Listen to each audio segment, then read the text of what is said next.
Budak Bayangan bab 1071, Peran Akrab. Nevis menatap Sunni selama beberapa saat, lalu sekilas melirik ke celemeknya dan diam-diam berdeham. Benar, dia berbalik dan kembali mengaduk nasi. Beberapa detik kemudian, Situs ditambahkan tanpa melihat ke belakang, kau harus menunggu beberapa menit lagi. Dan, selamat datang kembali, Sunni. Apa kau berhasil keluar dari pusat Antartika? Oke, Sunni bertanya-tanya seberapa banyak yang diketahui Changing Star tentang situasi di kuadran selatan saat dia mengikuti Casey, Effie, dan Kai untuk duduk di belakang meja makan. Duduk di kursi kayu, yang jauh lebih rendah dari kursi bayangannya sendiri, dia menghela napas. Saya tidak akan menyebutnya baik-baik saja. Tapi ya, saya berhasil keluar. Saya sudah berada di dalam ibu kota pengepungan di Antartika Timur. Bahu Nev bergerak sedikit. Itu bagus. Effie meraih beberapa kaleng sesuatu yang manis dan menyegarkan, lalu mendorong satu kaleng ke arah Sunni. Kai dan aku menghabiskan 1 bulan penuh dalam transit, di atas kapal raksasa itu. Kami berada di gelombang pertama Angkatan Darat kedua yang tiba, jadi kami sudah berada di Antartika Timur selama sekitar 1 minggu. Dewa, aku pikir lautan buruk, tapi Antartika? Aku belum pernah melihat begitu banyak makhluk mimpi buruk dalam hidupku, bahkan tidak di sini di alam mimpi. Ini seperti 2 dunia bertukar tempat. Kai mengangguk ke selatan. Memang, meskipun ada koridor evakuasi yang aman antara ibu kota pengepungan pedalaman dan benteng pertahanan pelabuhan, kami harus bertempur beberapa kali hanya untuk mencapai sektor yang kami tuju. Untungnya, tidak ada korban jiwa. Pasukan kedua 2 kali lebih besar dari pasukan pertama, jadi konvoi Angkatan Laut harus menempuh 2 kali perjalanan untuk membawa semuanya ke kuadran selatan. Baik Effie dan Kai berada di gelombang pertama bala bantuan, itulah sebabnya mereka mendarat sekitar waktu Sunni sendiri mencapai Antartika Timur. Sunni menatap mereka, bertanya-tanya. Antartika Timur adalah tempat yang luas, dan belum tentu jalan mereka akan bersinggungan sampai akhir operasi, dia benar-benar berharap mereka akan menyeberang. Effie menggelengkan kepalanya. Cukup tentang kami, apa yang terjadi padamu? Kamu terlihat sedikit berbeda. Sunni, dia memang terlihat sedikit berbeda karena cangkang marmer. Namun, Sunni tahu bahwa bukan itu yang dimaksud Effie. Dia menghela nafas dan menyesap dari gerobak yang dia berikan padanya. Ya, seperti yang kau tahu. Aku ditugaskan di First Irregular Company. Pada bulan pertama setelah kontingen tentara kita berhasil sampai ke pusat Antartika, keadaannya kurang lebih baik. Pasukan lapangan dibagi menjadi 7 divisi, dengan 1 tersisa di kota El Alconscott, sementara 6 lainnya pindah ke selatan untuk mendirikan 6 ibu kota pengepungan lagi. Sunni berhenti. Saya ditugaskan ke ibu kota pengepungan paling selatan, dan kemudian menjalankan misi untuk mengambil VIP dari stasiun penelitian terpencil. Saat itulah semuanya berubah dari buruk menjadi lebih buruk. Rantai mimpi buruk telah menjadi overdrive. Dan 3 titan utuh melahirkan di pusat Antartika. Termasuk yang rusak yang sangat merepotkan. Butuh banyak usaha agar suaranya tidak bergetar saat menyebut binatang musim dingin. Yang lain memandangnya dengan saksama, dan Sunni mendesah. Saya akhirnya terjebak di stasiun penelitian itu selama sekitar 1 bulan, menunggu untuk dievakuasi oleh kapal perang. Namun, kapal itu tidak pernah tiba, dan semua orang di pemukiman itu akhirnya dimusnahkan oleh teror yang kuat. Orang-orang saya dan saya adalah satu-satunya orang untuk bertahan hidup. Kami berada dalam sedikit kesulitan, karena pada saat itu, mencapai ibu kota pengepungan terdekat lebih mudah diucapkan daripada dilakukan. Dia bersandar, mengingat L049 dan dimulainya pawai bencana ke utara. Wajahnya menjadi gelap, dan kemudian kami mengetahui bahwa ibu kota pengepungan terdekat sebenarnya sudah dihancurkan. Jadi saya harus pergi ke yang terdekat kedua, menjemput beberapa pengungsi dalam proses saat saya terjebak di terowongan aneh itu. Terima kasih telah membantu saya keluar, omong-omong. Dia memaksakan senyum, menatap Nevis dan Casey. Casey menggelengkan kepalanya. Tentu saja, kami cukup terkejut. Caramu menyampaikan pesan itu sangat orisinal, paling tidak. Dan, sangat kamu, mudah-mudahan inti kecil wawasan yang kudapatkan bisa membantu. Sunni terkekeh. Itu membantu. Aku masih tidak tahu benda apa yang ada di dalam terowongan itu, tapi kami berhasil melarikan diri darinya, untuk sementara waktu. Sayangnya, ibu kota pengepungan terdekat kedua juga hancur, untuk memimpin kereta pengungsi kembali ke Falconscott. Itu adalah perjalanan yang luar biasa. Light novel Capcom. Tapi yang terjadi selanjutnya bahkan lebih buruk. Kami menahan ibu kota pengepungan terakhir selama hampir 3 minggu, dan pada waktu itu, sekitar 90% warga sipil dievakuasi ke Antartika Timur. Setelah mengatakan itu, dia terdiam beberapa saat. Akhirnya, Sunni meringis. Namun, 10% sisanya, semuanya mati. Seperti halnya jutaan orang di ibu kota pengepungan yang hancur lainnya. Seintiris kau tahu dia telah menahan titan terkorupsi yang kusebutkan. Begitu dia dikalahkan, titan itu menyapu dan membunuh semua orang. Seluruh pasukan lapangan musnah. Saya sulit dibunuh, jadi saya selamat, yah, dan inilah saya. Keheningan muram menetap di aula yang terang benderang. Evis dan Casey tidak berbicara, mungkin tidak memotong apa yang harus dikatakan, begitu pula Evie dan Cal. Dua yang terakhir sangat suram, karena mereka sekarang juga berada di Antartika. Begitu banyak orang yang meninggal, dan apa yang terjadi pada Sunny bisa dengan mudah terjadi pada mereka berdua juga. Akhirnya Kai menghela napas. Maafkan aku, Sunny, kamu sudah melalui banyak hal. Sunny memejamkan matanya sejenak. Kenangan memilukan dari pusat Antartika mencakar hatinya, membuatnya ingin menyerah pada emosi yang gelap dan tak terbatas. Sambil tersenyum, dia menggelengkan kepalanya. Kita semua telah melalui banyak hal. Di Forgotten Shore dan Second Nightmares kita telah melewati neraka demi neraka. Tapi, rasanya benar-benar berbeda, kali ini. Mungkin karena aku bertanggung jawab atas orang lain. Dan mungkin karena itu terjadi di bumi ini, bukan di tempat yang jauh. Dengan itu, Sunny melirik Evie dan Kai, lalu berkata, berusaha menghibur mereka, namun, Anda tidak perlu terlalu khawatir. Sekarang operasi sudah memasuki tahap kedua, keadaan akan sedikit tenang. Antartika Timur berada di tempat yang jauh lebih baik daripada pusat Antartika, ada lebih banyak tentara, lebih banyak kebangkitan, lebih banyak orang suci, dan lebih sedikit rintangan di jalan. Tentu, ini akan menjadi kampanye yang sulit, dan variabel tak terduga pasti akan muncul, tetapi saya merasa bagian terburuk telah berakhir. Dengan sedikit keberuntungan, kita akan melakukannya semua mengatur. Dia tersenyum, lalu diam-diam melirik Nevis. Dia sekarang menjadi bagian dari salah satu variabel tak terduga itu. Apakah Neve ingin mengatakan sesuatu kepadanya? Seolah-olah merasakan tatapannya, Changing Star berbalik dan berjalan ke arah mereka. Segera meletakkan sepiring nasi dan sayuran yang harum di depan setiap anggota kelompok. Celemeknya telah menghilang di beberapa titik dalam beberapa menit terakhir. Duduk, Nevis mendorong piring dengan porsi terbesar ke arah Sunny, yang menyebabkan Evie menatapnya dengan marah. Neve terbatuk. Apa? Makan semuanya, sebelum dingin. Mereka mengalihkan perhatian ke makanan, dan untuk beberapa saat, Sunny merasa sangat damai. Aneh sekali, dia telah melalui begitu banyak hal, dan telah banyak berubah. Tetapi sekarang setelah dia kembali dengan teman-temannya, sangat mudah untuk beralih ke peran yang sudah dikenalnya, tersenyum dan tertawa seolah-olah dia adalah Sunny yang sama. Rasanya alami, bahkan jika sudut hatinya yang kecil dan tersembunyi tetap gelap dan dingin, tidak tersentuh oleh kehangatan damai reuni mereka. Tetap saja, itu bukan firasat buruk. Membiarkan dirinya rileks, Sunny berkonsentrasi pada makanannya. Sudah lama sejak dia makan sesuatu yang telah dimasak Nevis. Nasi goreng, dengan sayuran, memang jauh lebih baik daripada ransum militer. Itu lezat. Budak bayangan bab 1072, Leviti singkat. Makan malam kecil itu sangat menyenangkan bagi Sunny. Faktanya, setelah berada di bawah tekanan yang menghancurkan selama hampir 4 bulan terakhir, momen kesembronoan yang tiba-tiba ini membuatnya merasa seperti hampir meleleh menjadi genangan jeli. Seolah-olah tepi luar tubuhnya telah berubah menjadi cangkang yang keras dan kaku oleh tekanan yang sangat besar dari perang yang menghancurkan, dan sekarang cangkang itu tiba-tiba menghilang. Dia tidak bisa mengingat bagaimana menjaga dirinya tetap bersama tanpa itu. Tetap saja, dia berhasil.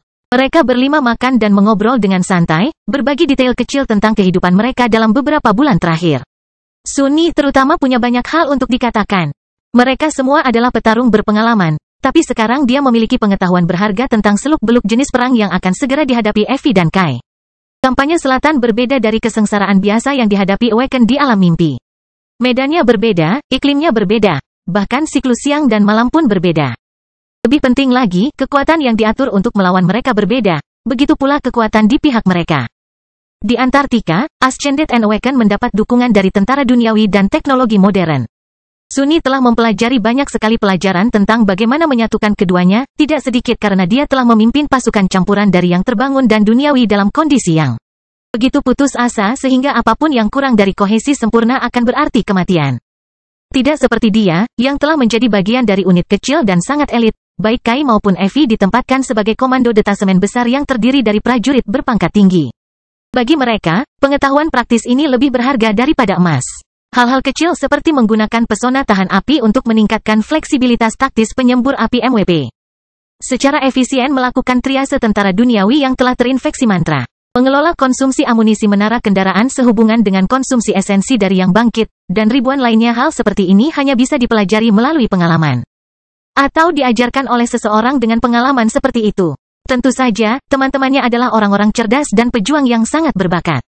Pada waktunya, mereka akan mencapai kesimpulan yang sama, tetapi waktu itu bisa menelan banyak nyawa. Itulah mengapa Sunny terburu-buru untuk membagikan keahliannya yang diperoleh dengan susah payah. Satu-satunya masalah adalah bahwa benar-benar membahas semuanya pasti akan memakan waktu lebih lama daripada yang mereka miliki. Jadi, pada titik tertentu, dia hanya menggunakan pesona Blessing of Dust dari Graceless Dust untuk membangun hubungan mental dan berbagi pengalamannya. Wawasan dengan cara yang lebih langsung. Tak perlu dikatakan, kemampuannya yang tiba-tiba untuk mengirimkan pikiran secara telepati sangat mengejutkan teman-temannya. Evie tersentak, hampir jatuh dari kursinya, dan menatapnya dengan mata lebar. Apa-apaan ini, Sunny? Kau ada di kepalaku. Sunny terdiam, tiba-tiba menyadari bahwa dia seharusnya memperingatkan mereka sebelum membuat sambungan. Dia terkekeh canggung. Oh, maaf, aku seharusnya menjelaskan terlebih dahulu. Salah satu pesona tunikku, ini tunik, kamu troglodite, memungkinkanku untuk membangun hubungan mental dengan makhluk hidup lainnya. Light novel Capcom. Tapi jangan khawatir, aku tidak bisa membaca pikiranmu, dan dalam kasusmu, Evie, aku bahkan tidak mau. Ya Tuhan, aku bergidik membayangkan apa yang terjadi di kepala bejatmu itu. Harus dengan rela mengirimkan pemikiran agar saya menerimanya. Bayangkan itu seperti berpikir keras.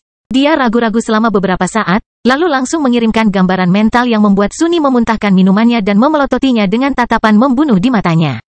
Evie menyeringai, lalu melambaikan tangan. Baiklah, aku mengerti. Pesona yang luar biasa. Dengan bantuan Blessing of Dust, percakapan mengalir lebih cepat. Namun, pada akhirnya, baik Kai maupun Evie harus pergi. Lagi pula, mereka baru saja tiba di ibu kota pengepungan yang ditugaskan. Jadi ada banyak hal yang harus mereka lakukan. Nyatanya, hari-hari seperti ini, ketika kelimanya dapat dengan bebas berkumpul di alam impian bersama, pasti jarang terjadi sampai operasi Antartika selesai. Casey minta diri juga, kembali ke ruang akar menara untuk terus mempelajari lingkaran rahasia. Sunny dan Nevis ditinggalkan sendirian di aula yang diterangi matahari. Dia ragu-ragu. Sepanjang makan malam, Sunny menghindari pembicaraan tentang hal-hal yang menggerogoti dirinya, perang antara klan-klan besar dan rencana mereka ke Antartika. Nyatanya, dia merasa enggan untuk memulai percakapan itu bahkan sekarang. Namun, dia telah mempelajari pelajaran yang tidak menyenangkan tentang apa yang terjadi ketika dia menunda percakapan penting hingga saat-saat terakhir yang memungkinkan. Ekspresi santai Sunny perlahan berubah menjadi ketajaman yang suram. Melihat Nevis, dia bersandar sedikit dan bertanya, kau memberitahuku sebelumnya bahwa Valor dan Song kemungkinan besar akan mengubah kuadran selatan menjadi medan pertempuran pribadi mereka. Seberapa yakinkah kau sekarang, setelah 4 bulan? Nev bertahan beberapa saat, mata abu-abunya yang indah jernih dan tenang. Kemudian, dia berkata, saya cukup yakin. Bahkan, itu sudah diatur di atas batu. Sunny mendesah kesal. Sialan mereka. Dia menggertakkan giginya, menatap ke kejauhan dengan ekspresi kasar. Tiba-tiba, bayangan di sudut aula tampak jauh lebih gelap. Ini, kegilaan. Sunny menggelengkan kepalanya, merasakan keinginan kuat untuk memecahkan sesuatu. Ini benar-benar gila, Nev. Aku telah diberitahu bahwa klan-klan besar telah lama menyerah pada dunia yang terbangun. Berdiri di samping dan menyaksikan kehidupan ratusan juta orang dihancurkan sudah tidak bisa dimaafkan. Tapi datang untuk mengacaukan segalanya bahkan lebih jauh di luar semua alasan. Aku tidak mengerti. Changing Star menatapnya dengan datar.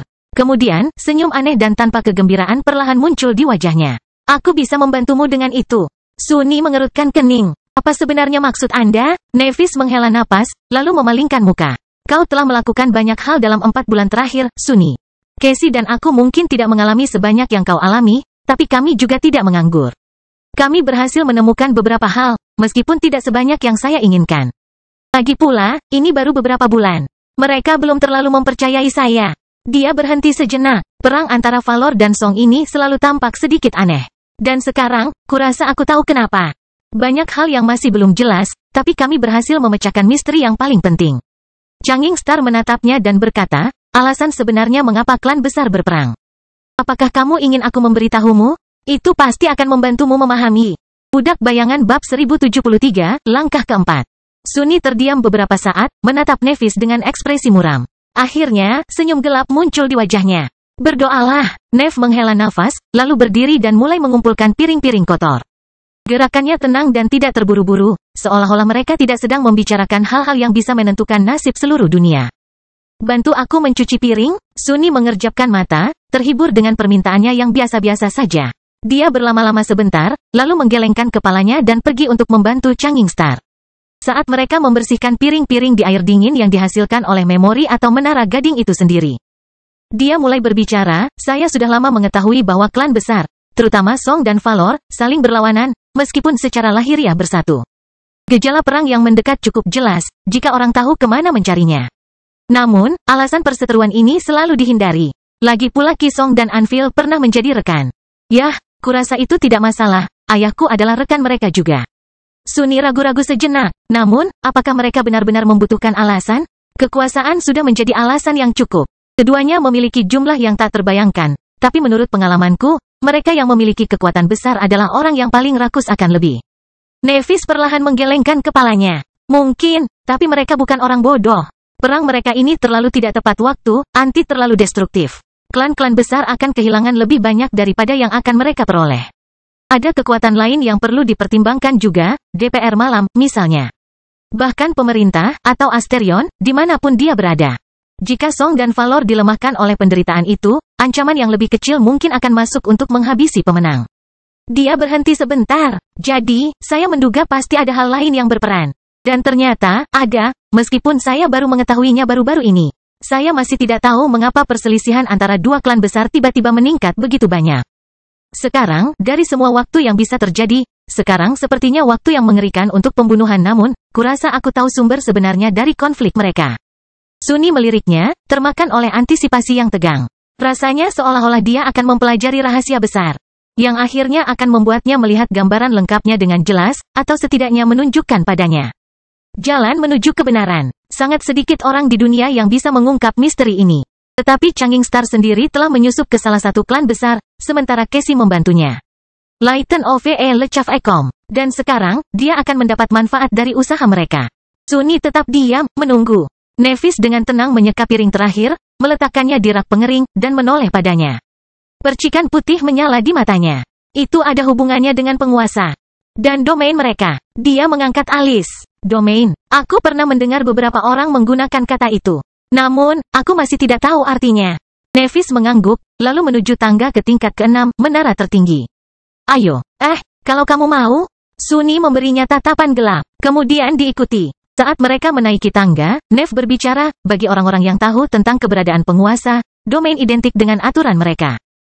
Jadi, orang mungkin mengatakan bahwa domain itu milik domain, artinya mereka melayani.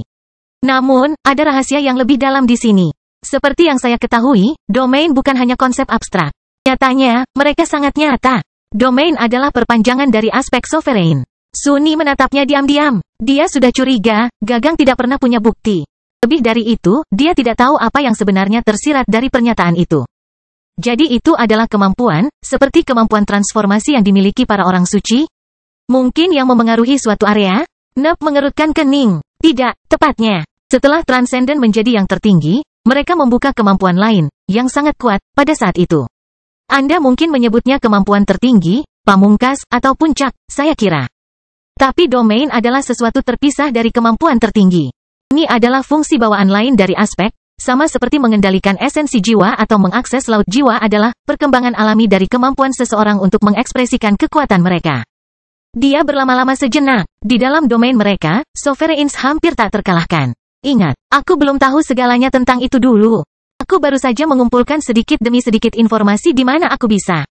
Intinya adalah, setiap langkah dari jalan kenaikan, begitu juga dengan jalan kehancuran, memiliki arti tersendiri.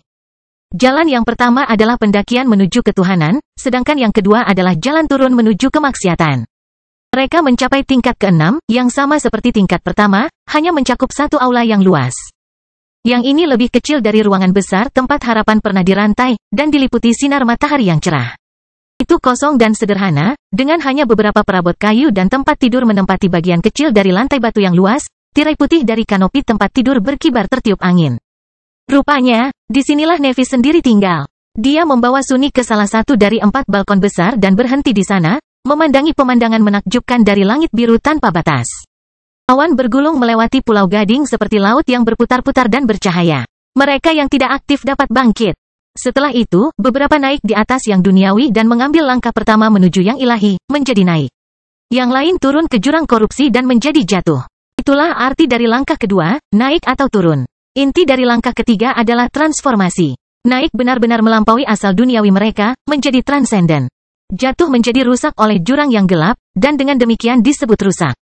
Sunni menatapnya dan mengerutkan kening. Kebangkitan, Kenaikan, transformasi, kalau begitu.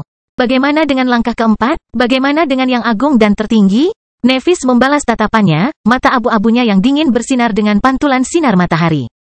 Inti dari langkah keempat adalah otoritas. Saya kira dewa harus menjadi dewa sesuatu, atau seseorang. Pada langkah keempat, penguasa mulai menyatukan domain mereka. Dan itu, menurut saya, jauh lebih penting daripada semua bentuk kekuatan lain yang mereka miliki. Saya pikir hanya domain yang dapat membuka jalan bagi Supreme untuk mengambil langkah selanjutnya di jalan kenaikan. Dan menjadi suci. Budak Bayangan bab 1074, Otoritas. Sunni melihat ke bawah, ke lautan awan yang bergulung. Dia sedang mempertimbangkan kata-kata Nev.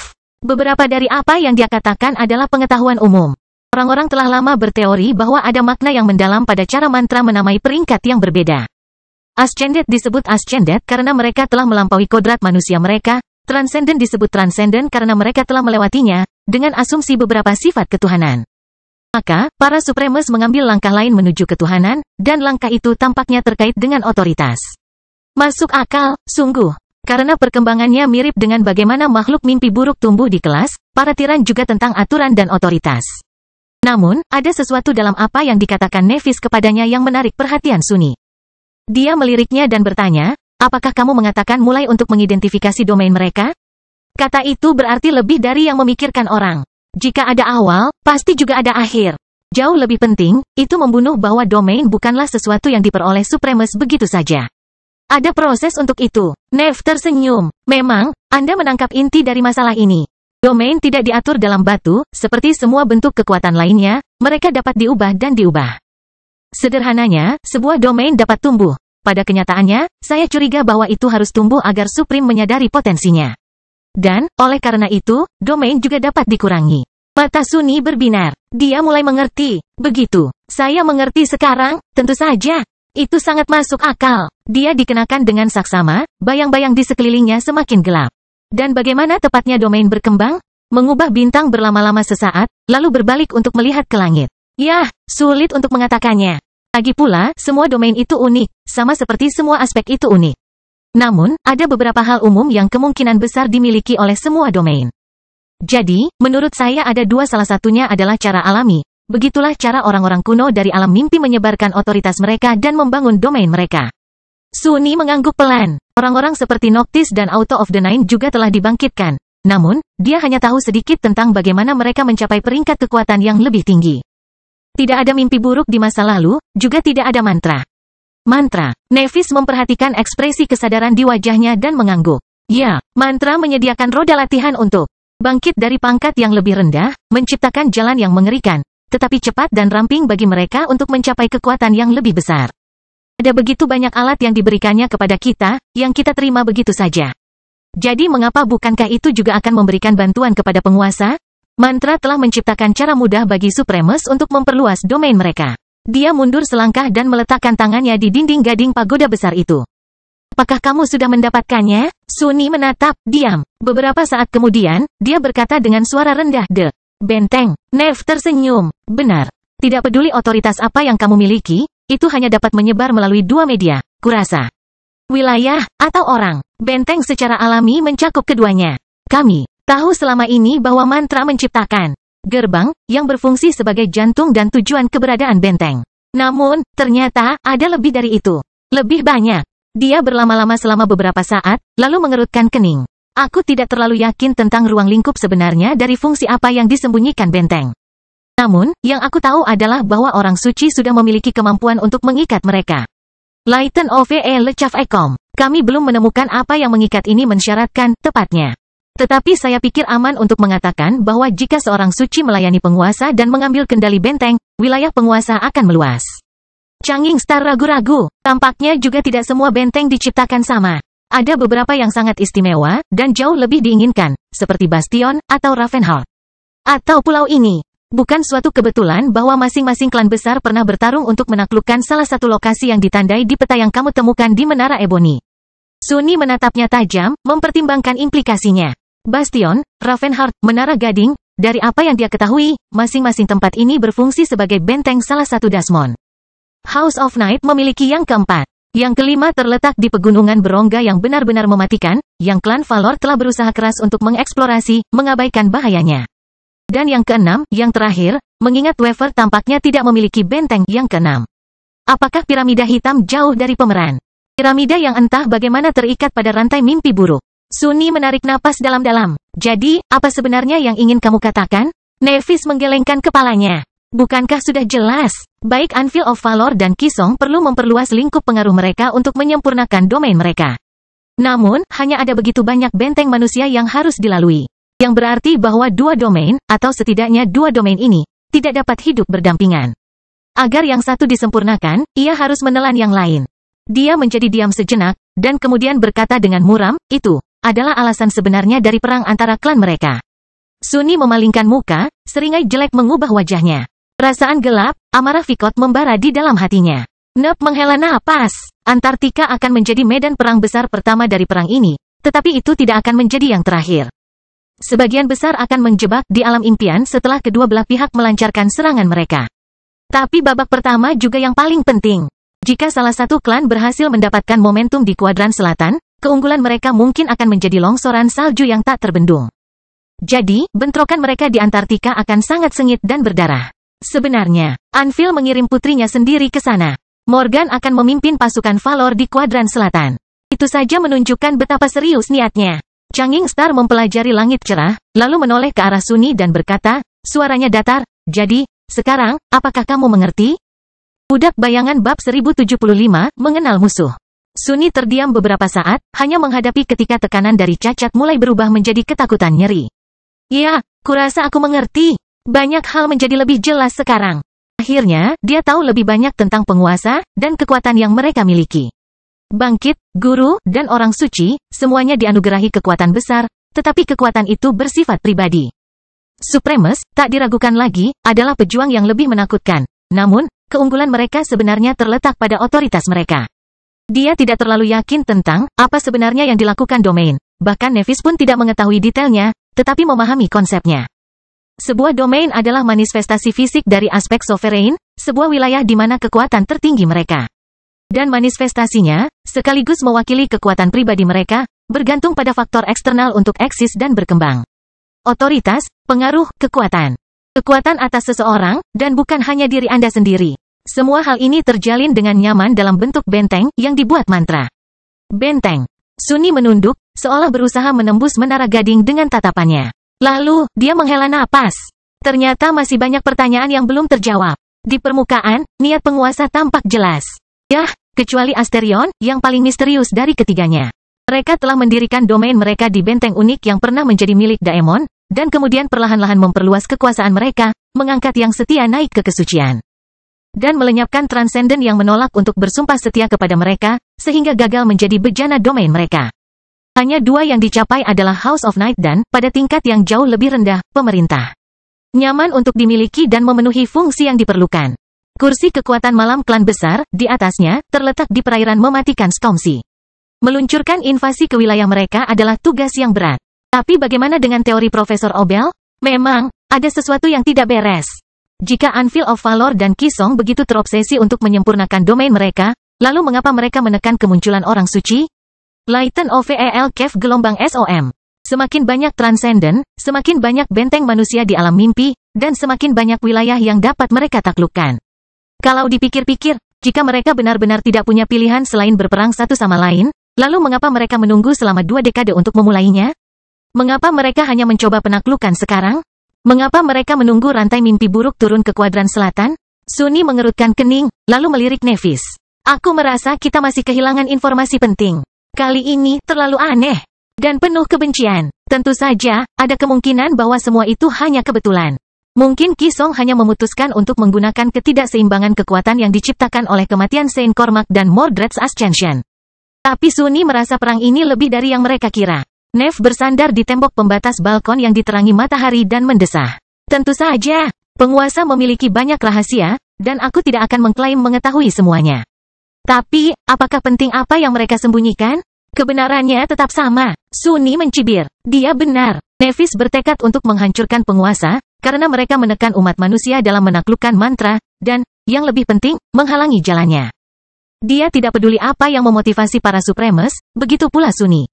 Dia membenci mereka semua sama. Keberanian dan Song pantas mendapatkan satu sama lain, sejauh yang dia ketahui. Tapi Antartika akan tersapu oleh perselisihan pengkhianatan mereka, dan bahwa itu, dia tidak bisa membiarkan itu terjadi. Lihat kamu pergi. Apakah Anda bahkan mendengar diri Anda sendiri? Siapa kamu untuk menentang klan besar? Apakah Anda membayangkan diri Anda sebagai seseorang yang mampu menghentikan mereka? Anda pasti tidak. Yakin, Anda memiliki kekuatan, tetapi dalam skema besar, Anda hanyalah bak. Seorang master tunggal, tidak peduli seberapa kuat, hanya mampu menjadi bidak yang bisa dibuang. Sunny menggertakkan giginya. Memang benar. Tidak peduli seberapa marahnya dia, tidak ada yang bisa dia lakukan. Hal terbaik yang bisa dicapai Sunny adalah meminimalkan kerusakan yang diakibatkan oleh benturan klan besar terhadap upaya evakuasi. Sedikit, itu hanya membuatnya semakin marah. Yah, maka itulah yang akan kulakukan. Aku akan mempersiapkan diri, mempelajari kelemahan mereka, dan mencoba menekan dampak dari tindakan tercela mereka sebanyak yang aku bisa. Untungnya, Sunny tahu orang yang tepat untuk memberinya informasi. Mengetahui apa yang direncanakan lawan adalah yang pertama. Dia terdiam beberapa saat, lalu melirik Nev. Jadi, apa sebenarnya yang akan terjadi? Apa langkah pertama mereka? Dia tersenyum penuh harap. Dalam beberapa bulan, klan besar akan mengumumkan bahwa mereka mengirim bala bantuan ke kuadran selatan. Song dan Valor akan mengirimkan pasukan yang kuat ke Antartika, tapi tidak terlalu kuat. Lighten OVEL garis bawah SAVE garis bawah SOM. Beberapa orang suci lagi, selusin atau 2 master, dan beberapa ratus Awaken. Secara resmi, misi mereka adalah untuk mendukung pasukan evakuasi dalam memerangi makhluk mimpi buruk. Namun kenyataannya, mereka dikirim ke sana untuk saling bertarung. Sunny merengut, sedikit bingung. Namun, bagaimana? Saat ini, sebagian besar pasukan manusia di benua terkonsentrasi di ibu kota pengepungan, dengan sangat sedikit alasan untuk keluar. Apakah para orang suci ini dan pasukan mereka akan pergi begitu saja dan menyerang kota? Nevis menggelengkan kepalanya. Tidak, setidaknya kupikir mereka tidak akan melakukannya. Kecuali ada alasan yang sangat bagus untuk itu. Sebenarnya, mereka tidak akan tinggal di balik tembok ibu kota pengepungan hampir sepanjang waktu, karena mereka memiliki tujuan, juga. Yang mengharuskan pergi keluar dan menyerang makhluk mimpi buruk. Dia sedikit memiringkan kepalanya. Dan tujuan apa itu? Changing Star hanya menatapnya, dan sesaat kemudian, mata Sunny sedikit melebar. Piramida. Budak bayangan bab 1076, kenali dirimu. Nevis mengangguk. Song dan Valor akan berlomba untuk menaklukkannya. Mereka akan mencari gerbang mimpi buruk yang dapat digunakan untuk mendirikan tempat berpijak di wilayah alam mimpi yang belum dijelajahi di mana piramida hitam berada. Begitu mereka menemukan tempat yang relatif aman benteng, mereka akan menggunakan panggilan untuk mengangkut orang suci, guru, dan kebangkitan mereka ke sana, mendirikan pos terdepan sementara. Dia berhenti, memandangnya, dan melanjutkan, pos-pos terdepan ini akan digunakan untuk meluncurkan ekspedisi menuju piramida. Tujuan akhirnya adalah menemukan tempat yang relatif aman di dekatnya, membangun benteng sejati di sana, dan kemudian menggunakan benteng itu sebagai tempat persiapan untuk penaklukan makam. Changing Star berlama-lama sejenak. Mungkin lebih mudah untuk memikirkannya dalam istilah Forgotten Shore. Setiap gerbang terhubung ke Seat of Nigma di suatu tempat di wilayah ini. Beberapa benih mungkin berada di kedalaman Crimson Labyrinth, dan semua orang yang mengikuti call to the daerah di sekitar mereka akan tenggelam oleh Laut Hitam. Beberapa benih, bagaimanapun, mungkin berada di tempat yang lebih tinggi. Mereka yang memasuki alam mimpi di dekat benih ini akan dapat bertahan, dan kemudian perlahan-lahan melewati labirin, Lighten OVEL Cave. Tujuan akhirnya adalah menemukan tempat seperti Dark City, membangun benteng yang mirip dengan Bright Castle, dan kemudian menggunakannya untuk menaklukkan Crimson Spire. Metafora yang tepat. Sunny tidak bisa menahan senyum muram. Mereka mungkin menemukan bahwa tugas ini jauh lebih sulit daripada yang mereka bayangkan. Secara teori, rencana seperti itu tampak kokoh. Masing-masing dari ratusan, bahkan ribuan gerbang mimpi buruk di Antartika Timur terhubung ke benih mimpi buruk di wilayah sekitar makam Ariel. Dengan mengandalkan panggilan, gerbang ini dapat digunakan untuk memasuki alam mimpi di dekat benih yang bersangkutan. Kemudian, dengan menentukan area aman yang sesuai dan gerbang yang terhubung dengannya, klan besar dapat memindahkan pasukan mereka ke alam impian tanpa risiko pemusnahan seketika. Kekuatan-kekuatan ini kemudian akan menjelajah dan berjuang menuju piramida hitam. Wilayah itu dapat berisi beberapa benteng, bahkan dengan menaklukkan satu, Song atau Valor akan dapat membangun koridor yang aman dan stabil untuk mengangkut pejuang dan perbekalan. Jika tidak ada benteng kecuali makam Ariel itu sendiri, para orang suci harus memainkan peran sebagai tukang perahu. Tapi, gurun misterius itu benar-benar mematikan. Itu jauh lebih buruk daripada Forgotten Shore. Dan kekuatan klan besar tidak hanya harus melawan banjir tak berujung dari makhluk mimpi buruk yang menghuninya, mereka juga harus bertarung satu sama lain. Sunny hanya bisa menggigil. Nevis, sementara itu, hanya mengangguk. Tugas itu akan sangat berat, memang. Tapi ini adalah klan yang hebat, Sunny.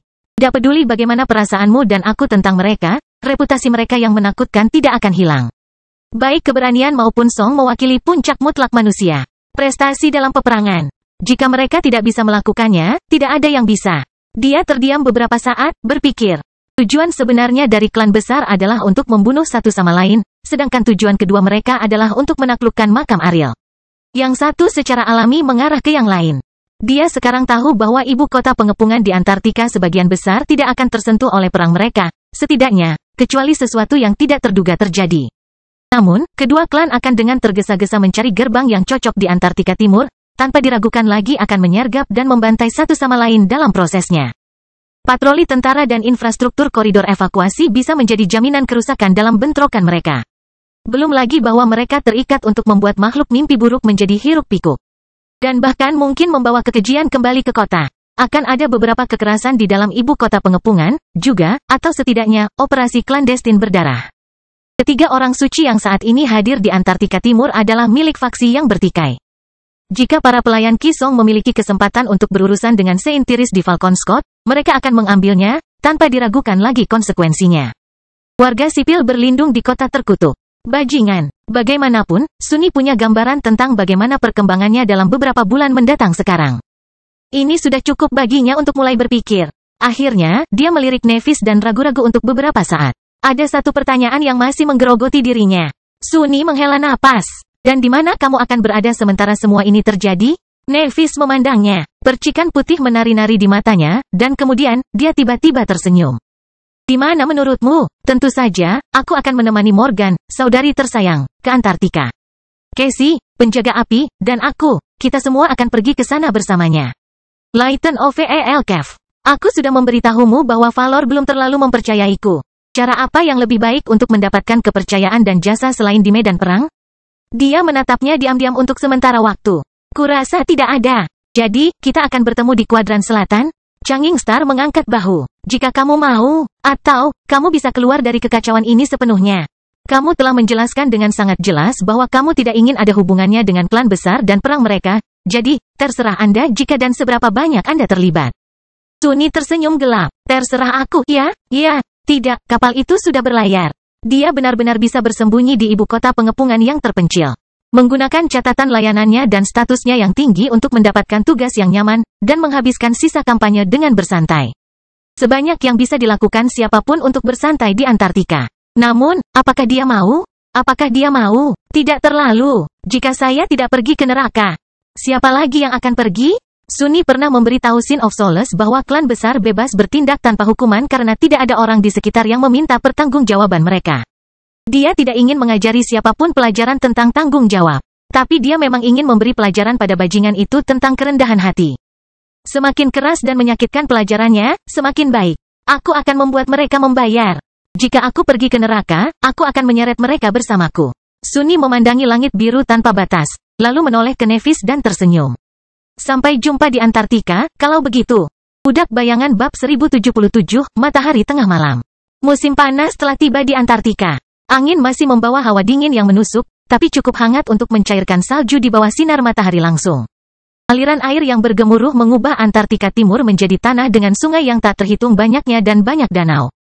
Yang semuanya berkilau di bawah sinar matahari atau tenggelam dalam bayang-bayang pegunungan tinggi. Matahari itu sendiri jauh dan dingin. Namun tak pernah hilang dari hamparan biru langit. Sama seperti tidak ada akhir untuk malam, sekarang, tidak ada akhir untuk hari ini. Senja fajar yang panjang sementara angsur berubah menjadi siang hari, dan sekarang bulan Oktober sedang berlangsung, seluruh benua diliputi cahaya terang. Dan akan berlangsung selama 5 bulan ke depan. Namun, situasi di benua itu jauh dari terang. Itu suram dan mengerikan, seolah-olah Antartika telah tenggelam lebih dalam ke dalam siklus mimpi buruk yang mengerikan. Rantai mimpi buruk meningkat setiap hari, dan pasukan evakuasi terpaksa mengambil tindakan yang semakin putus asa untuk menahannya. Sisa-sisa kota yang pernah berkembang terkubur di bawah salju yang mencair, dengan sisa-sisa kerangka bangunan tinggi di atasnya seperti tebing gelap. Pemukiman ini tidak dipilih untuk menjadi ibu kota pengepungan, sehingga ditinggalkan pada awal kampanye. Sekarang, itu hanyalah reruntuhan yang sunyi. Dari waktu ke waktu, kehancuran itu akan berubah menjadi medan pertempuran, mempertahankan lebih banyak kerusakan. Saat ini, pertempuran yang sulit akan segera berakhir di jalan-jalan kota yang ditinggalkan. Sebuah tentara patroli telah dikejar di sini oleh segerombolan makhluk mimpi buruk dan dipaksa untuk bertahan. Manusia telah bertarung dengan keras dan hampir mengalahkan musuh yang menyerang. Tapi sayangnya, suara pertempuran membangun iblis yang tertidur di reruntuhan. Makhluk itu harus menempuh jalan berdarah melalui kekejian yang tersisa. Dan kemudian membantai para prajurit. Sekarang, hanya satu dari mereka yang masih hidup. Letnan Chatvin berjuang mati-matian dengan kendali MEWP-nya. Tetapi tidak ada gunanya, mesin yang digunakan telah rusak terlalu parah dan roboh, sistem vestibularnya benar-benar offline. Dia bisa membawanya kembali hanya dengan mengandalkan keterampilan pilotingnya, tetapi sebagian besar hidrolik anggota tubuh hancur, dan rangka itu sendiri bengkok dan robek. Sebagian besar dari paduan baja sudah hilang. Bahkan jalur pendingin dilanggar, mengubah kabin pilot menjadi neraka yang membara.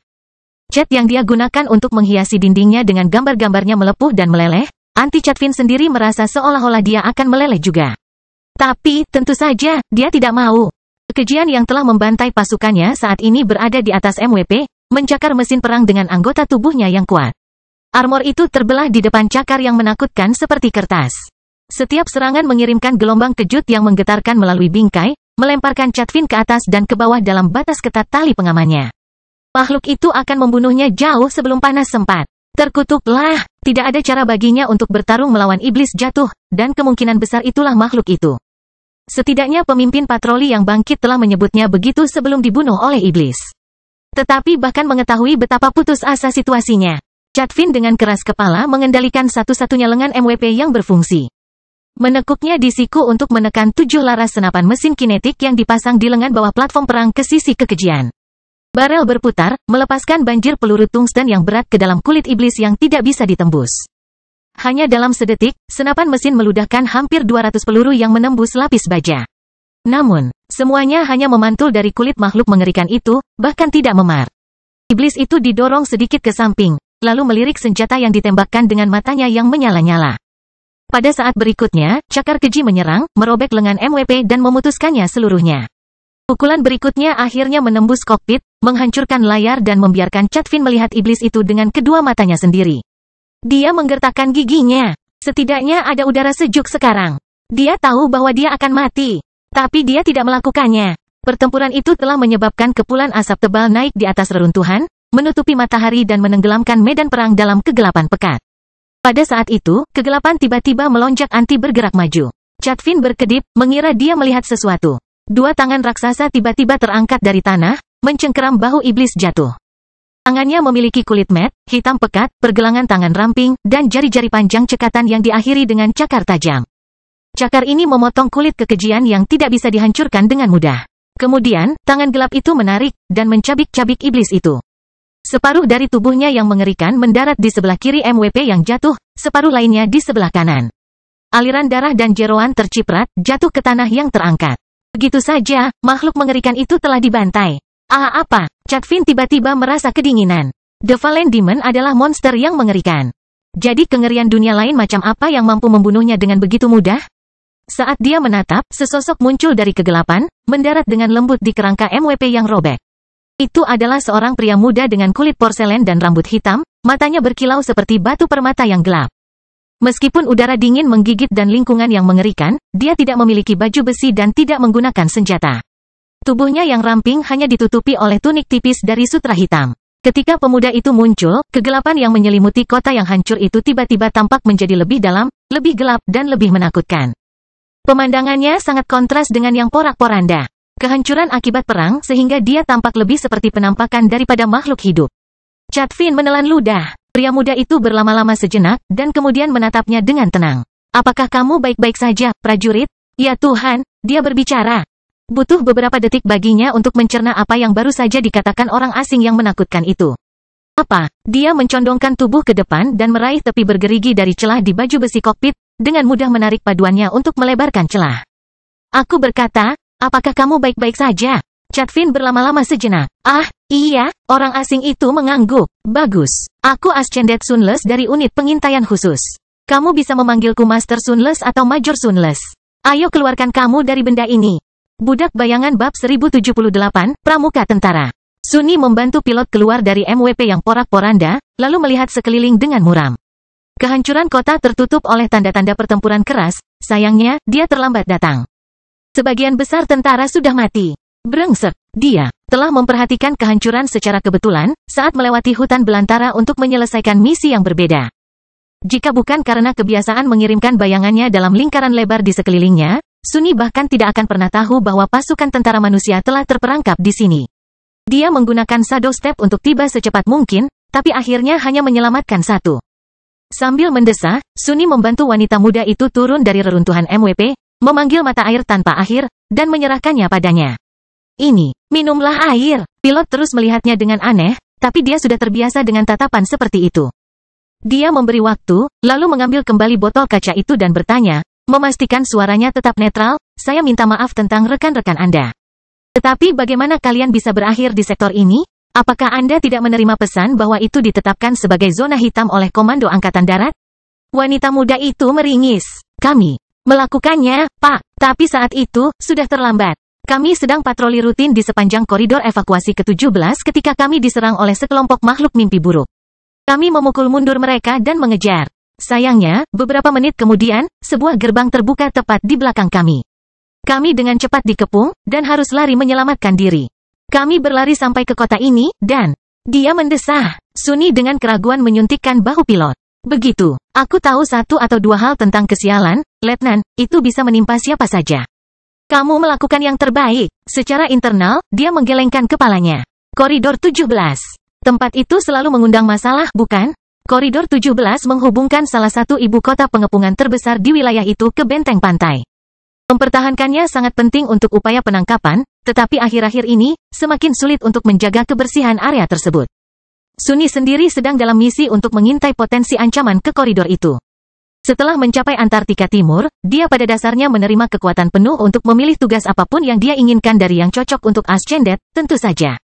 Pada akhirnya, Sunny menolak penugasan komando lainnya dan meminta untuk dikirim ke unit pengintaian khusus. SRU bertanggung jawab untuk berkeliaran di hutan belantara yang dipenuhi kekejian untuk mencari target yang dapat menimbulkan ancaman serius bagi ibu kota pengepungan, mengawasi pergerakan mereka. Dan bahkan mencoba memikat mereka menjauh dari kota dari waktu ke waktu.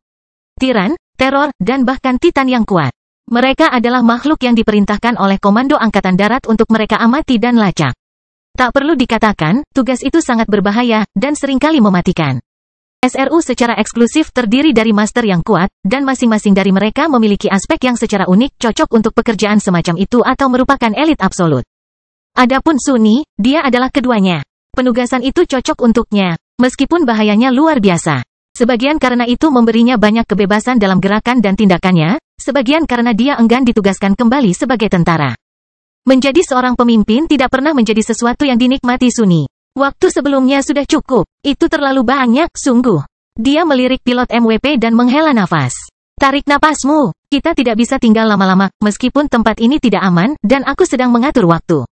Melihatnya, dia tidak bisa membantu tetapi. Ingat irregular. Wajah Sunny menjadi gelap. Sebagian besar rakyatnya sudah mati sekarang. Hanya Beth dan Luster yang tersisa. Dan, mungkin, Quentin. Tidak ada berita tentang tabib gagah itu, jadi kemungkinan besar dia juga sudah pergi. Luster telah dikirim kembali ke NKSC sejak lama. Dia sekarang perlahan pulih di kompleks rumah sakit akademi, dan baik-baik saja. Sunny mengetahuinya karena Kim tetap berhubungan dekat dengan pria yang beruntung itu.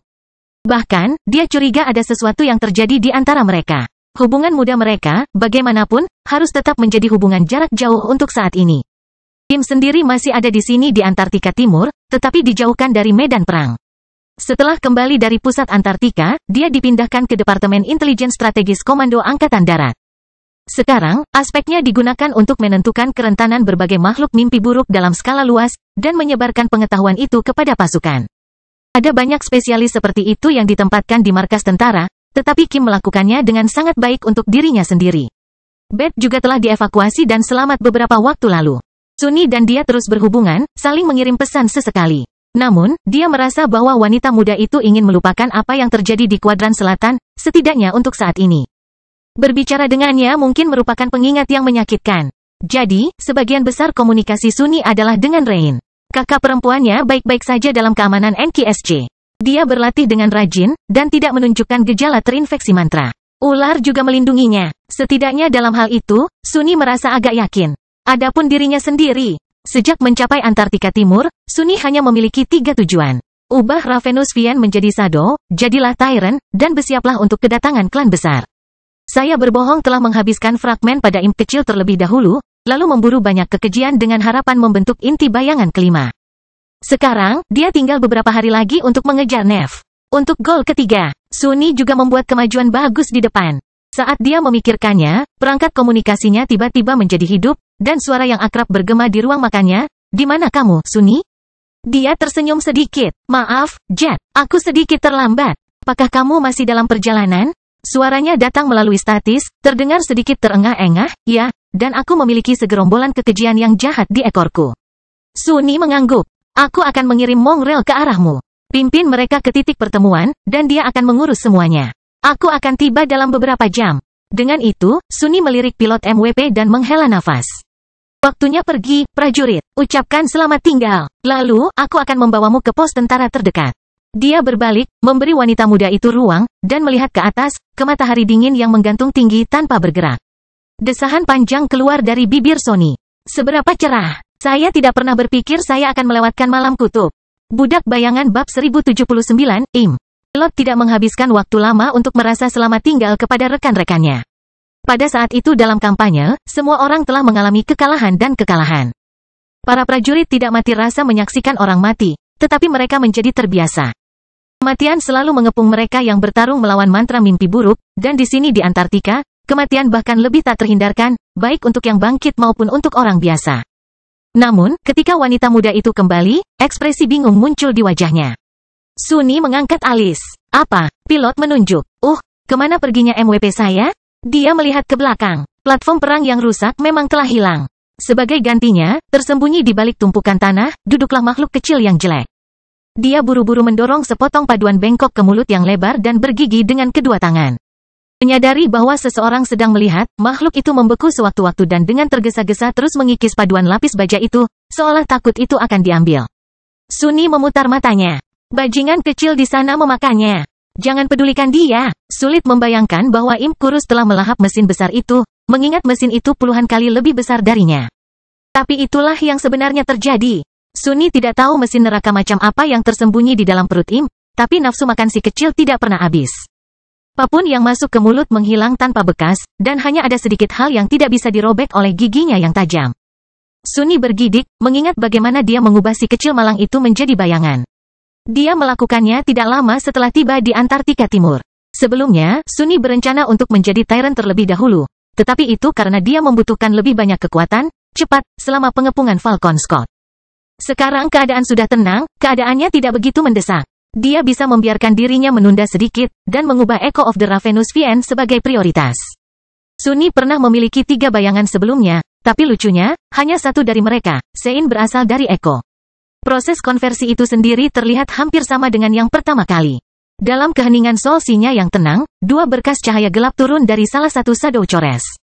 Satu jatuh di Echo of the Scavenger, yang lain di bayangan tak bergerak yang berdiri bersama yang lain di permukaan air yang tenang. Bayangan Ravenous Fiend tampaknya larut ke dalam cahaya gelap, dan kemudian, Echo diselimuti api hitam yang meresap ke dalam dagingnya, mengubahnya pada tingkat yang mendasar. Jalinan mantra tak terbatas yang tersembunyi di dalam Echo menghilang, digantikan oleh kegelapan. Lighten OVEL Cave gelombang S0 meter. Bayangan hidup sekarang tinggal di dalam tubuh imp, 4 bara transparan dan kosong menyala di kedalamannya. Memang, pemandangan itu tidak semegah dan menakjubkan seperti saat orang suci menjadi bayangan. Bajingan kecil kurus itu tidak bisa dibandingkan dengan ksatria batu yang luar biasa dalam bentuk atau bentuk apapun. Namun demikian, begitulah cara Sunny mendapatkan bayangan keempatnya. Apa yang terjadi selanjutnya, bagaimanapun, itu, dia tidak suka memikirkan sedikitpun. Perjalanan itu adalah batu tulis kosong dan memiliki potensi pertumbuhan yang luar biasa. Tetapi Sunny harus berhati-hati tentang apa yang dia beri makan makhluk rakus itu. Beberapa jenis makanan mudah didapat, tetapi akan menghasilkan hasil yang biasa-biasa saja. Lebih buruk lagi, diduga kuat bahwa beberapa kemajuan akan mencegah kekuatan yang lebih menguntungkan untuk berakar di masa depan. Namun, ada satu hal yang tidak bisa dikompromikannya. Kedekatan dengan bayangan. Dan karena makhluk bayangan hampir tidak mungkin ditemukan, Sunny tidak punya pilihan selain memberi makan gremlin yang penuh kebencian itu dengan dagingnya sendiri lagi. Pertama kali dia memanggil Fiend ke dunia nyata, makhluk kecil itu melihat sekeliling, lalu menatapnya dengan ketakutan dan lari, bersembunyi di balik kaki Sein. Imp itu kemudian meraih betisnya dengan 8 jari cakarnya dan dengan hati-hati mengintip dari belakangnya, sedikit gemetar. Cepat ke sini, bajingan. Tidak dapat menolak perintah Sunny, Imp dengan enggan meninggalkan tempat berlindungnya dan perlahan-lahan berjalan terhuyung-huyung. Saat Sunny menawarkan gremlin lengan bawahnya dan memerintahkannya untuk menggigit, mata bajingan itu menyala dengan kegembiraan yang ganas. Apa yang terjadi selanjutnya adalah pengalaman yang benar-benar mengerikan bagi Sunny. Ile menahannya dengan berfantasi pahit tentang membunuh makhluk kecil yang keji itu untuk kedua kalinya. Namun, pada akhirnya itu sepadan. Iblis kurus itu mendapatkan kembali kemampuannya untuk melakukan perjalanan melalui bayang-bayang. Belakangan, Sunny mengetahui bahwa proses mendapatkan atribut dan kemampuan baru jarang, jika pernah, begitu mudah dan cepat. Vian sudah memiliki afinitas yang tinggi terhadap bayangan berkat menjadi satu, dan Sunny sendiri bahkan lebih unik lagi, dia adalah bayangan ilahi. Dua alasan ini memungkinkan imp kecil mewarisi sisa kekuatannya sekaligus. Tentang bagaimana bajingan itu mengaturnya pertama kali, Sunny tidak tahu. Mungkin kemampuan beradaptasi yang melekat pada pemulung beresonansi dengan bayangan bawaan yang tidak berbentuk. Mungkin orang malang itu hanya beruntung. Intinya adalah dia tidak bisa begitu saja memerintahkan pemulung rakus untuk melahap makhluk mimpi buruk dan mengharapkan hal yang sama terjadi. Butuh waktu lama dan banyak mayat yang cocok pada saat itu agar imp tumbuh ke arah yang benar. Untungnya, dia tidak terbatas hanya makan daging. Karena itulah Sunny saat ini berkonsentrasi untuk memberi makan imp itu semua jenis baja, paduan, dan logam mistis. Armor tulang milik Ravenous Vian cukup spektakuler, tapi dia bertekad untuk menghasilkan sesuatu yang bahkan lebih tidak bisa dihancurkan. Melihat bajingan kurus itu buru-buru selesai mengunyah potongan terakhir dari MVP yang rusak, Sunny tersenyum sedikit, matanya bersinar dengan kegembiraan yang tidak menyenangkan. Makan, makan, makan lagi, buang sampah. Aku perlu menggemukkanmu. Imp itu tiba-tiba menggigil dan menatap Sunny dengan mata lebar ketakutan. Sunny sering menahanai mengancam dan menepis imp itu, lalu membocorkan pilotnya. Aku mendapatkannya sebagai Eko. Ayo, ayo pergi, kita harus cepat. Budak bayangan bab 1080, iblis luar biasa. Sebagai seorang pemburu, Sunny terus-menerus harus menjelalah jarak yang sangat jauh menjelalah hutan belantara Antartika Timur yang dipenuhi kekejian. Dia biasanya naik ke atas Nigma atau meluncur melalui bayangan-bayangan dengan kecepatan luar biasa. Tapi saat ini, tak satu pun dari metode ini adalah pilihan. Kudanya bersama Sein, dan dia jelas tidak bisa meninggalkan pilot MVP yang terdampar dengan berubah menjadi bayangan. Secara teoritis, Sunny bisa menggendong wanita muda itu di punggungnya dan berlari, yang akan lebih cepat daripada membatasi kecepatannya pada manusia biasa. Tapi dia tidak terlalu putus asa untuk menghemat waktu. Ada pos terdepan tentara yang relatif dekat dengan kota yang hancur. Dan meskipun patroli normal akan dibantai jika mereka mencoba mengambil jalan pintas, tidak ada yang tinggal di sana yang dapat mengancam Sunny. Saat mereka mengikuti sungai kecil yang berkelok-kelok di antara bukit-bukit tandus, Sunny memanggil rune-rune itu dan melirik daftar bayangannya. Bunyinya, bayangan, Onyx Sein, Soul Serpent, mimpi buruk, Ravenous Vian. Sunny berkonsentrasi pada rangkaian rune terakhir, memanggil deskripsi mendetail tentang bajingan kecil itu. Bayangan, Ravenous Vian peringkat bayangan, Transcendent. Kelas bayangan, Iblis. Deskripsi bayangan, makhluk kecil yang sedih melakukan perjalanan melalui negeri mimpi buruk, menyimpan dendam pahit di hati mungilnya. Didorong oleh kebencian dan dendam, ia mengalami banyak pencobaan dan menaklukkan bahaya yang tak terhitung menjadi iblis yang luar biasa. Tapi takdir tidak baik. Iblis rakus bertemu dengan iblis yang jauh lebih mengerikan, dan berubah menjadi bayangannya. Sunny menatap rune dengan ekspresi muram mantra itu selalu suka menggodanya. Setidaknya menurutnya begitu, tapi yang ini tidak adil. Kenapa aku iblis? Bajingan itu secara harfiah memiliki kata iblis dalam namanya. Sambil menggelengkan kepalanya, dia melewati deskripsi dan terus membaca atribut bayangan, Lucky, Marvel, Ravenous, Shadow Swan, Laser Iron Body. Lucky deskripsi atribut, bayangan ini disukai oleh keberuntungan. Sunny menghela napas. Atributnya sendiri, Fated, menarik keberuntungan yang luar biasa dan benar-benar mengerikan. Namun, imp hanya diberkati dengan keberuntungan.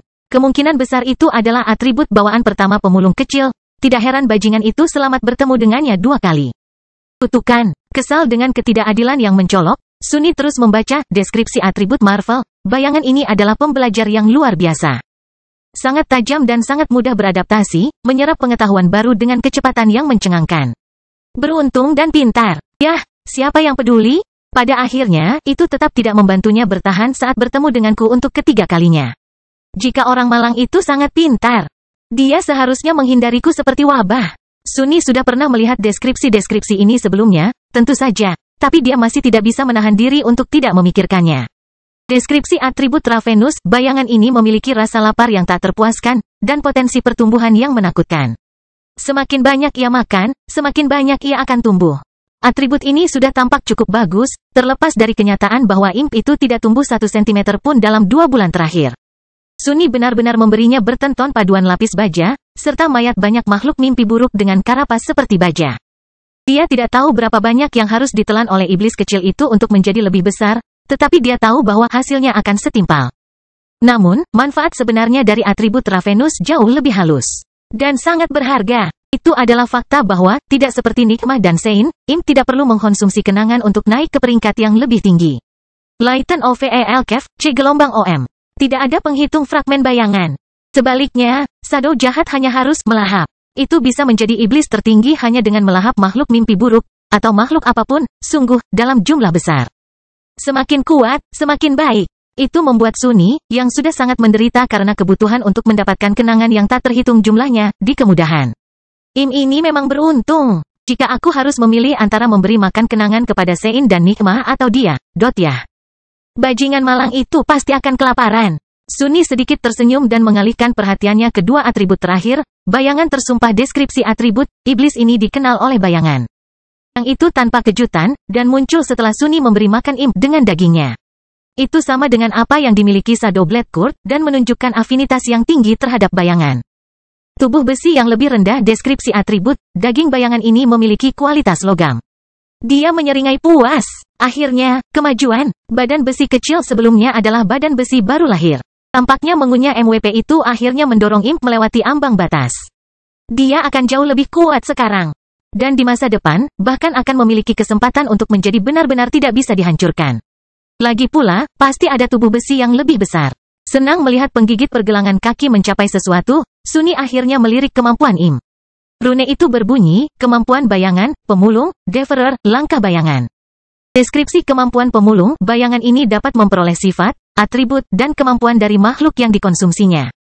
Deskripsi kemampuan Deferer, gigi bayangan ini memiliki ketajaman dan kekuatan yang tidak alami.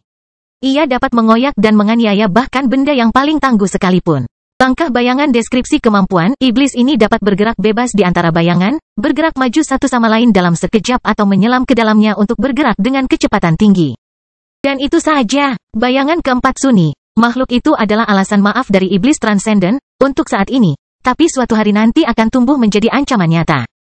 Nyatanya, Suni merasa bahwa imp itu mungkin saja menjadi salah satu senjata paling menakutkan di gudang senjatanya. The Ravenous Fiend telah menjadi musuh yang sangat mengerikan.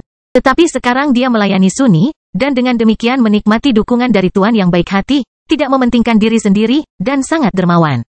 Betapa lebih mengerikannya anak terlantar yang malang itu, berjalan di sepanjang sungai kecil. Suni menggunakan manifestasi bayangan untuk membantai makhluk mimpi buruk yang menunggu untuk menyergapnya dan pilot MVP, lalu menghela nafas. Saya perlu menemukan beberapa golem besi lagi yang kubunuh minggu lalu, atau lebih baik lagi, segerombolan golem. Gerombolan akan lebih baik lagi. Bagaimanapun juga, imp saya adalah orang kecil yang malang. Dia perlu makan.